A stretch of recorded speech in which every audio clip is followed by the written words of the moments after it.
Greetings, everyone. I'm Congressman Darren Soto, and I'm here with one of our most amazing constituents, Dhulipala, who was one of 442 people across 41 states that were awarded the Congressional Medal. And this program is real rigorous. I was looking at all the requirements that you had to meet, Avi, from the 4 pillars of the program: voluntary public service, personal development, physical fitness, and expedition and exploration. So to accomplish the voluntary public service goal, what were some of the things that you had to work on? Well, I volunteered with my Boy Scouts. What I really loved volunteering with was actually the VA, where I took part as a concierge, and I helped people with the EVET system, and I also helped them navigate the hospital, which, as beautiful and technologically advanced as it is, can be confusing. Sure, and we have what a gem in Central Florida with our VA hospital, but those are heroes, many of whom have come back from a war, and it's difficult. So what did you think you learned from your experience working with so many of our veterans? Well, it was just so inspiring to hear their stories day in and day out. I saw their faces light up just by having them have an ear to talk to. Sure.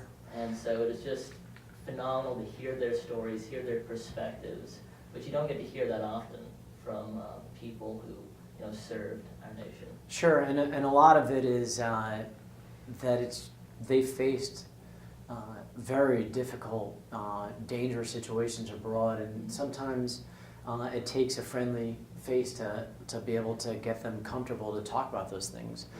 For your personal development goals, what were some of the things that you worked on to improve yourself to help get this prestigious award? Well, on my way to and from school, I had like a little audio session where I listened to and repeated aloud some Spanish from Hemsler. And Qué bueno. ¿Está practicando? Sí. Well, that's a great, efficient use of your time. I'm sure a lot of kids were just kind of daydreaming on the bus, and you were even using that time. How much of this kind of efficiency of using every minute of your time wisely was critical to being able to accomplish all these goals that are required? I mean, it was really, organization is probably the most valuable thing I learned from this award.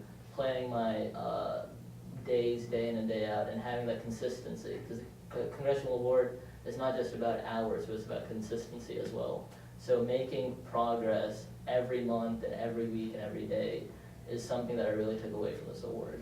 Well, we applaud that dedication, discipline, organization. All of those things will serve you well as you advance to college now. But it's also, when we look at these types of awards, it's based upon also the old Roman adage of sound mind, sound body, and I know physical fitness was another part of it.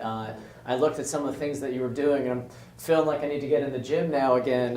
But do you want to tell everybody at home some of the physical fitness aspects of the award? Yeah, so I was actually a rower for some time in Soto, and I tried to improve my 2K, which is the 2,000 meter on an erg, and I trained and dieted so that I could build my weight and get faster.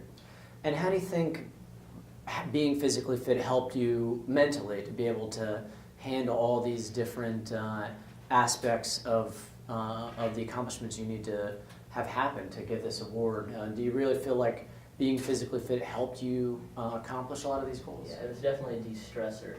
It helped me, just clear my mind, because every day, day in and day out, I'm usually just sitting at a desk working. And that rigorous exercise really, I think it also helps your brain as well function more efficiently. Sure. If you exercise on field. Well, so I think 1 hour of exercise as opposed to 2 hours on a desk is more efficient. This wisdom is over 3,000 years old, as I'm sure you know from your classes, so there is definitely something to it.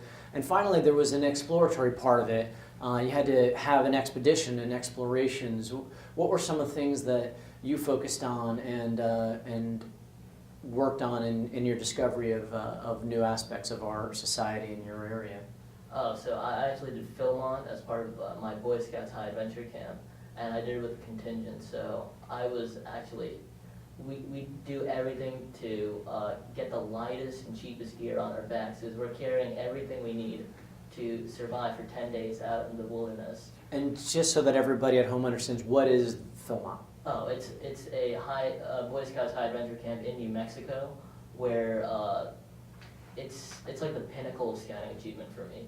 Ever since you're a young scout, you're kind of imbued with the sense that that's where scouts test each and every aspect of the scout law, and they test, knot tying, they test their camping prowess and their aptitude in several of the scouting areas that are critical to being a successful scout. And how important was teamwork in accomplishing some of these goals, like climbing and surviving out in the wilderness? Oh, it was very critical. I was actually the medic in my team, and each person has a job. There's no dead weight, and so everybody's always contributing to something. Whether it's the team leader who's filling out paperwork at the beginning, and then helping us set up the bags or tents and finding the areas. So, critical question: dry heat or moist heat?